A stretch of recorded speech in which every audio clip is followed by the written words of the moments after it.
আসসালামু আলাইকুম ভাইয়ারা, আশা করছি ভালো আছেন এবং সুস্থ আছেন। আজকে আমরা যে বিষয়টা নিয়ে আলোচনা করব সেটা হচ্ছে আপনাদের হায়ার ম্যাথ সাজেশন নিয়ে আলোচনা করব। হায়ার ম্যাথে কোনগুলো বেশি ইম্পর্টেন্ট, কোনগুলো আপনাদের করা উচিত, সেই বিষয়গুলো নিয়ে আমি আপনাদেরকে আজকে আলোচনা করব। এবং আপনাদের এটার একটা পিডিএফ পেয়ে যাবেন আপনারা টেলিগ্রাম গ্রুপে, যে টেলিগ্রাম গ্রুপের লিঙ্ক আছে ডেসক্রিপশনে বা ফার্স্ট কমেন্টে। আপনারা যুক্ত হয়ে যেতে পারেন। আপনাদের মতো অনেক স্টুডেন্ট, প্রায় 400+ স্টুডেন্ট সেখানে যুক্ত হয়ে গেছে এবং সেখানে ফ্রিতে এক্সাম, ফ্রিতে নোট, ফ্রিতে হচ্ছে আপনারা পাচ্ছেন বিভিন্ন ক্লাস অনলাইনের আপনারা করে নিচ্ছেন। 7 কলেজে সবার যে প্রশ্নটা ভাইয়া কেউই আপনাদের হেল্প করতে চাচ্ছে না, আপনি মোটামুটি আমাদের হেল্প করার চেষ্টা করছেন। ভাইয়া অবশ্যই দোয়া রাখবেন যেন আপনাদের শেষ দিন পর্যন্ত আমি সুস্থ থেকে আপনাদের হেল্প করে যেতে পারি। এবং আপনাদের কাছে আমার একটাই প্রত্যাশা, সেটা যেন আপনারা একটা দুর্দান্ত রেজাল্ট করে এবং যার যে হোক না কেন আমাকে অবশ্যই জানানোর জন্য, ইমেলে হোক বা আমি তো গ্রুপ করে দিবই। এবং এক্সামের আগের দিন আপনাদেরকে এবং পরীক্ষার হলে কিভাবে যা করতে হবে সেগুলো নিয়ে আলাদা ভিডিও আসবে, আপনারা অপেক্ষা করবেন। এবং আজকে হায়ার ম্যাথ সাজেশন নিয়ে পড়া শুরু করুন। এবং যারা হায়ার ম্যাথ দিবেন না তারা বাংলা দিবেন, বাংলাতে ভালোভাবে প্রস্তুতি নিতে থাকুন। কারণ আপনি তাহলে বাংলা এবং বায়োলজি, কেমিস্ট্রিতে অনেক দুর্দান্ত ভালো করতে হবে। ফিজিক্সে মোটামুটি ভালো নাম্বার উঠাতে পারলে দুর্দান্ত একটা রেজাল্ট হয়ে যাবে। ইডেন কলেজ বলুন, ঢাকা কলেজ বলুন, যে কোনো একটাতে ভালো সাবজেক্ট এখানে চান্স হয়ে যাবে। চলেন আমরা শুরু করি আজকের ভিডিওতে। মেইন টপিক যেটা হচ্ছে সেই আমাদের সাজেশন। তো ভাইয়া আমি যে বিষয়টা নিয়ে আলোচনা করব সেটা হচ্ছে প্রথমেই আপনাদের হায়ার ম্যাথের খুবই গুরুত্বপূর্ণ অধ্যায়, সেটা হচ্ছে সরল রেখা। তারপর আলোচনা করব সেটা হচ্ছে স্থিতিবিদ্যাও নিয়ে আলোচনা করব, যেখান থেকে একটা কোশ্চেন অবশ্যই থাকবে। এবং এরপর আমি সমতল গতিবিদ্যার যে অধ্যায়টা আছে সে অধ্যায় নিয়ে আলোচনা করব, সব অধ্যায় নিয়ে আলোচনা করব। সঙ্গে থাকুন শেষ পর্যন্ত ভাই, ভিডিওটা দেখুন। কারণ আপনারা ভিডিও সম্পূর্ণ না দেখে শুধু পিডিএফ করতে থাকেন। এই পিডিএফের মাঝেও আমি যে কথাগুলো বলছি এখানে অনেকগুলো, কারণ অনেক কথা কিন্তু লেখা যায় না আর কি। যে ম্যাথের তো অনেকগুলো মুখেই বোঝানো যায়, লেখে বোঝানো যায় না কি করতে হবে। তো ওইগুলো, এবং বিশেষ করে যারা শেষ পর্যন্ত থাকবেন তারা আসল 2-3টা চ্যাপ্টার এগুলার কোনো আমি সাজেশন দিতে পারিনি, ওইগুলো আমি মুখে বলে দিব কি কোন অধ্যায়টা, ওই অধ্যায় টপিকটা। যেমন হচ্ছে অন্তরীকরণ, এরপর হচ্ছে ত্রিকোণমিতি, তারপর হচ্ছে আপনাদের হচ্ছে যোগজীকরণ। এই অধ্যায়গুলো মেন কোন দিকের থেকে আপনি করলে আপনার উপকার হবে সেই বিষয়গুলো আলোচনা করব। চলেন আমরা সরল রেখা নিয়ে আলোচনা শুরু করি। তো সরল রেখার সবচেয়ে গুরুত্বপূর্ণ সেটা হচ্ছে ভাইয়া পোলার এবং কার্তেশীয় স্থানাঙ্ক প্রকাশ করা। আপনার পোলার থেকে কার্তেশীয় করতে বলতে পারে, কার্তেশীয় থেকে পোলার স্থানাঙ্ক রূপান্তর করতে বলতে পারে। এটা অবশ্যই আপনাকে পারতে হবে, আর আশা করছি আপনি পারেন। এরপরে দ্বিতীয় যে বিষয়টা সেটা হচ্ছে পোলার ও কার্তেশীয়ের এই দুইটার মধ্যে দূরত্ব নির্ণয়ের রাস্তা, একটা মধ্যবর্তী দূরত্ব, অর্থাৎ এদের দুইটা স্থানাঙ্কের, দুই বিন্দুর স্থানাঙ্ক থেকে যে দূরত্বটা সেটা আপনার কার্তেশীয় বিন্দু থাকতে পারে, পোলার বিন্দুও থাকতে পারে। এরপর হচ্ছে অন্তর্বিভক্তি, বহির্বিভক্তি, বরকেন্দ্র, এগুলো আপনার নির্ণয় করা। অর্থাৎ আপনার দেওয়া থাকবে এদের বিভক্তির মান এম আর এন এর মান দেওয়া থাকবে। এরপর হচ্ছে আপনার হচ্ছে দুইটা স্থানাঙ্ক দেওয়া থাকবে, তাদের বহির্বিভক্তি, অন্তর্বিভক্তি আপনাদের বার করতে দিতে পারে। এবং 3টা বিন্দু থাকবে যেটা থেকে আপনার বরকেন্দ্র নির্ণয় করতে বলতে পারে। আশা করছি এগুলো আপনারা সবই পারেন। এখান থেকে আরেকটা গুরুত্বপূর্ণ সেটা হচ্ছে যে এইখানে আপনার বিন্দুগুলো দিয়ে থাকতে পারে, আপনাকে বলতে পারে এদের কত অনুপাতে বিভক্ত করেছে, সেটা আপনাকে বের করতে হবে। আশা করছি সেটাও আপনারা পারেন। যারা পারেন না অবশ্যই দেখে নেবেন, বিভিন্ন বড় ভাইদের ক্লাস আছে। তারপরে দেখেন এরপরে হচ্ছে 3টি সরল রেখা থেকে সমবিন্দু নির্ণয়, অর্থাৎ সমবিন্দু নির্ণয় করতে যে সূত্রটা লাগে এবং বিন্দুগুলো দেওয়া থাকে, যে নির্ণয়কের মাধ্যমে যে নির্ণয় করতে হয় সেটা অবশ্যই আপনারা আশা করছি জানেন। নির্ণয় কি বলতে শূন্য ধরে এই মানগুলা বসিয়ে যে সমবিন্দু বের করতে হয় সেটা আশা করছি আপনারা জানেন। না আগে জানলে ভার্সিটির কোশ্চেন ব্যাংক বা যেখান থেকে পারেন আপনারা সেটা সলভ করে নেন। এরপরে হচ্ছে আরেকটা সরল রেখার লম্ব দূরত্ব এবং সমান্তরাল রেখার মধ্যবর্তী দূরত্ব নির্ণয়, অর্থাৎ সরল রেখার লম্ব দূরত্ব বাইর করতে বলতে পারে আপনাকে, সমান্তরাল রেখার মধ্যবর্তী দূরত্ব বাইর করার কথা বলতে পারে। এরপরে হচ্ছে আরেকটা খুবই গুরুত্বপূর্ণ, এখান থেকে একটা, এবং এই কোশ্চেনটা যেটা আসে কোশ্চেন ব্যাংকে একটাই বারবার বিভিন্ন জায়গায় ঘুরে ফিরে আসে, এটার কোনো অন্যটা রূপান্তর হয় না, এইটাতে এই কোশ্চেনটাই দিয়ে দেয়। সেটা হচ্ছে ছেদবিন্দুগামী সরল রেখার সমীকরণ নির্ণয় করো। আপনাদের কোশ্চেন ব্যাংকে যে কোশ্চেনটা আছে এটাই ভালো করে করেন, এবং যদি পারেন অ্যান্সারটা মুখস্থই করে নিতে পারেন, কারণ এই অ্যান্সারটাই, এই কোশ্চেনটাই বেশিরভাগ বিভিন্ন ঘুরে ফিরে ওই কোশ্চেনটাই আসে। এবার অনেক জায়গায় এসেছে, ম্যারিটাইম সহ অনেক জায়গায় এসেছে এটা। এরপরে হচ্ছে পরবর্তী দুইটি রেখার মধ্যবর্তী দূরত্ব, অর্থাৎ দুইটি রেখা দেওয়া থাকবে, অর্থাৎ সরল রেখা দেওয়া থাকবে। এই দুইটা সরল রেখা থেকে আপনার মধ্যবর্তী নির্ণয় করতে হবে। এখানে এক্স ওয়াই এবং একটার এক্স ওয়াই এবং পরেরটারও এক্স ওয়াই যদি সরল রেখার একই থাকে একটা সূত্র হয়, এবং এরপরে যদি ভিন্ন থাকে আপনারা দুই পাশে গুণ করে বা ওই যে গুণ করে তারপরে হচ্ছে একই করে সহগগুলো এক্স ওয়াই এর সহগগুলো করে এরপরে মধ্যবর্তী দূরত্ব নির্ণয় করার সূত্রটা আশা করছি আপনারা জানেন। তারপরে হচ্ছে দুইটি স্থানাঙ্ক হতে ডাল, অর্থাৎ দুইটি স্থানাঙ্ক দেওয়া থাকবে, সেখান থেকে ডাল নির্ণয় করতে বলতে পারে। এই দুইটা স্থানাঙ্ক থেকে আপনাদের সরল রেখা নির্ণয় করতে বলতে পারে, সমীকরণ নির্ণয় করতে বলতে পারে। এরপরে হচ্ছে সরল রেখা হতে সমান্তরাল রেখার ডাল নির্ণয়, অর্থাৎ সরল রেখা একটা সরল রেখা দেওয়া থাকবে, এই সরল রেখা থেকে আপনাকে বলবে সমান্তরাল রেখার ডাল নির্ণয় করো, এরপরে লম্ব রেখার ডাল নির্ণয় করো। এই ডালেরটা খুবই ইম্পর্টেন্ট, আশা করছি এগুলো দেখে নেবেন। শেষ পর্যন্ত থাকতে হবে আপনাদের যদি ভালো করতে চান এবং ভালো একটা প্রিপারেশন নিতে চান। আর যারা ভার্সিটির প্রিপারেশন বা ইঞ্জিনিয়ারিং প্রিপারেশন নিচ্ছেন এখনও কোথাও হয় নাই, এই টপিকগুলো আশা করছি তাদের মাথার মধ্যে সব কিছুই আছে। আমি যখন বলছি তাদের পারে অনেকে আছে এখানে, আমি 400+ স্টুডেন্ট যেখানে আমার টেলিগ্রাম গ্রুপে আছে, তারা আমি দেখছি অনেকেই অনেক কোশ্চেন পারছে। আশা করছি তারা একটা দুর্দান্ত ভালো রেজাল্ট করবে। আপনি যদি নতুন হয়ে থাকেন ভিডিওতে একটা লাইক দিবেন এবং সাবস্ক্রাইব করবেন এবং টেলিগ্রাম গ্রুপে অবশ্যই অ্যাড। এরপরে হচ্ছে বিভিন্ন শর্তে সরল রেখা নির্ণয়, অর্থাৎ বিভিন্ন শর্ত দেখা যায়, দুইটা বিন্দু দেওয়া থাকে আর একটা যে কোনো একটা সরল রেখার সাথে অন্য কিছু দিয়ে লম্ব দূরত্ব সব কিছু মিলে একটা যে দিন শেষে সরল রেখাটা নির্ণয় করতে বলতে পারে বিভিন্ন শর্তে, সেটা আপনারা অবশ্যই সেই রকম সমীকরণগুলো আপনি দেখে নেবেন, ভার্সিটির কোশ্চেন ব্যাংক অবশ্যই আছে। এরপরে দুইটি স্থানাঙ্ক হতে দূরত্ব নির্ণয়, অর্থাৎ দুইটা স্থানাঙ্ক দেওয়া থাকবে, এদের দূরত্ব নির্ণয় করতে বলতে পারে।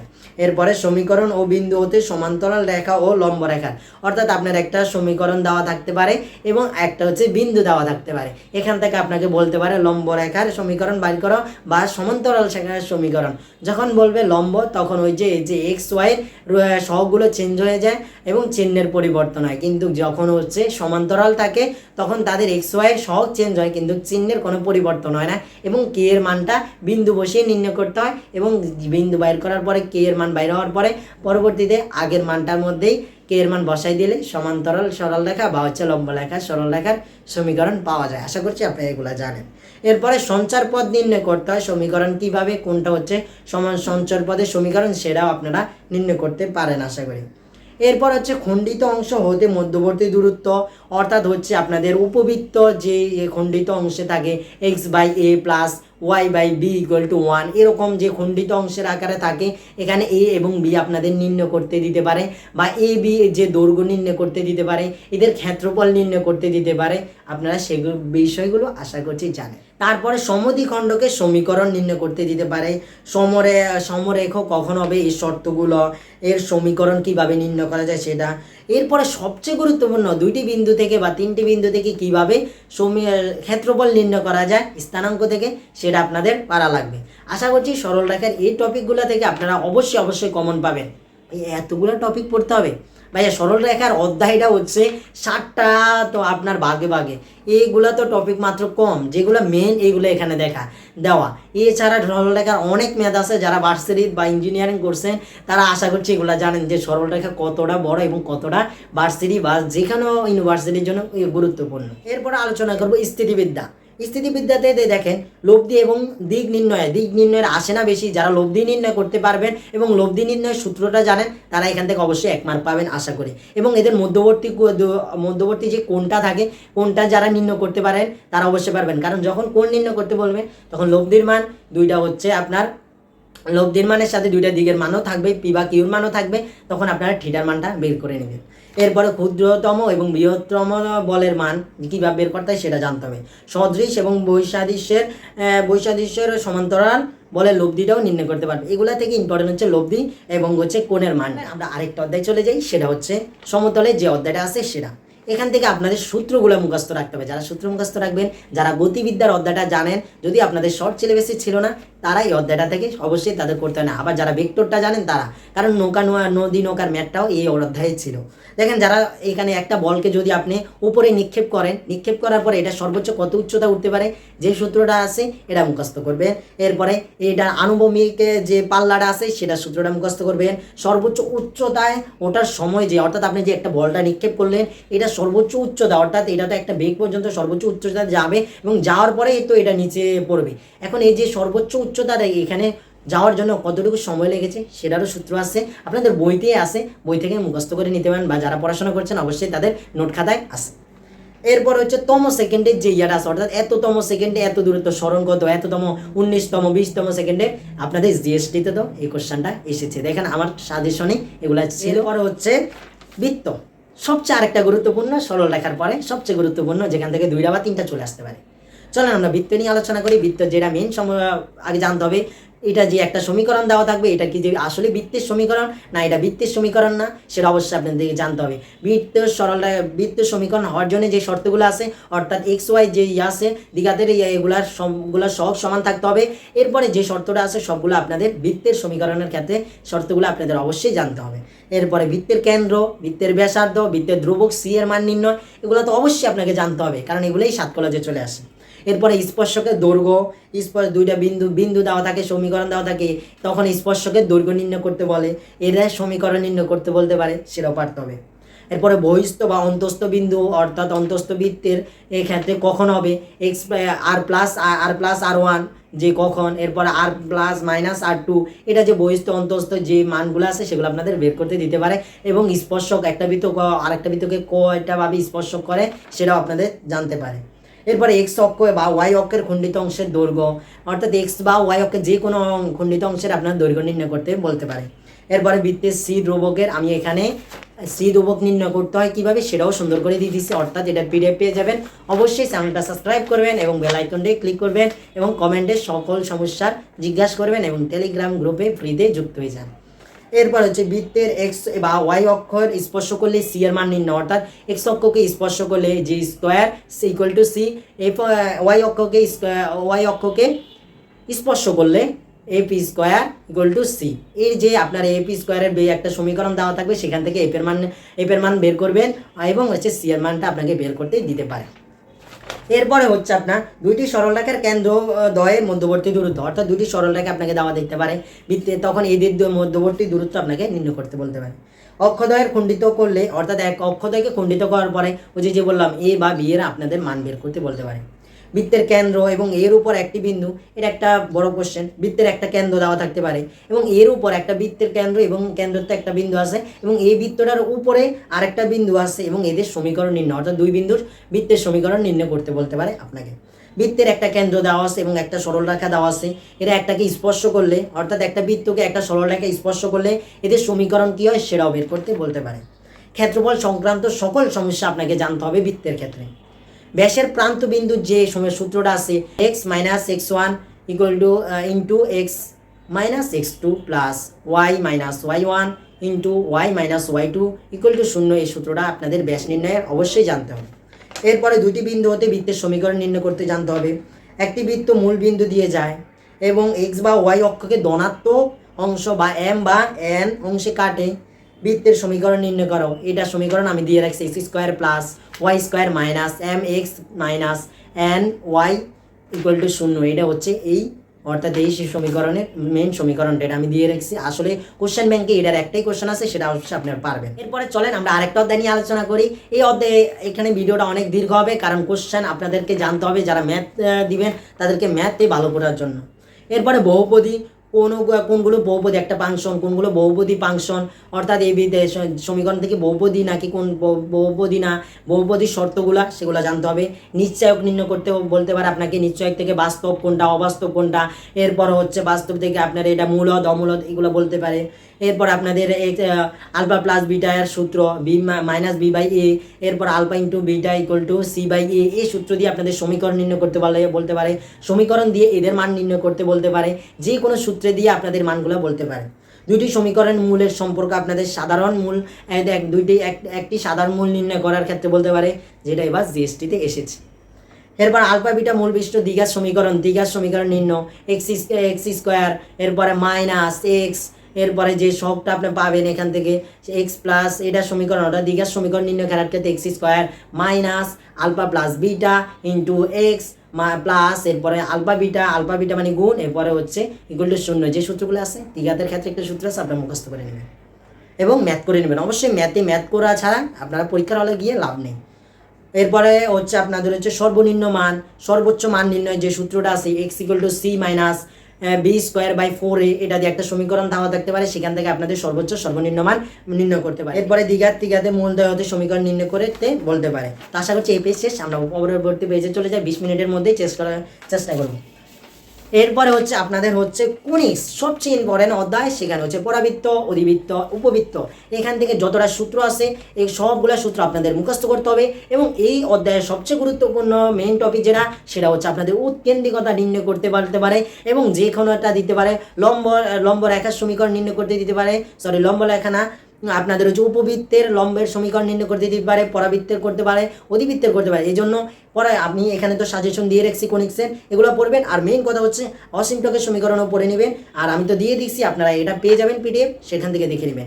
আর মেইনটা হচ্ছে উৎকেন্দ্রিকতা, এবং এখানে যতটা সূত্র আছে কনিক্সের সবগুলো মুখস্থ করতে হবে। কনিক্স থেকে কমন যদি পেতে চান তাহলে আপনাকে অবশ্যই সূত্র মুখস্থ করে যেতে হবে। তারপর আমরা চলে যাই বিপরীত ত্রিকোণমিতিতে।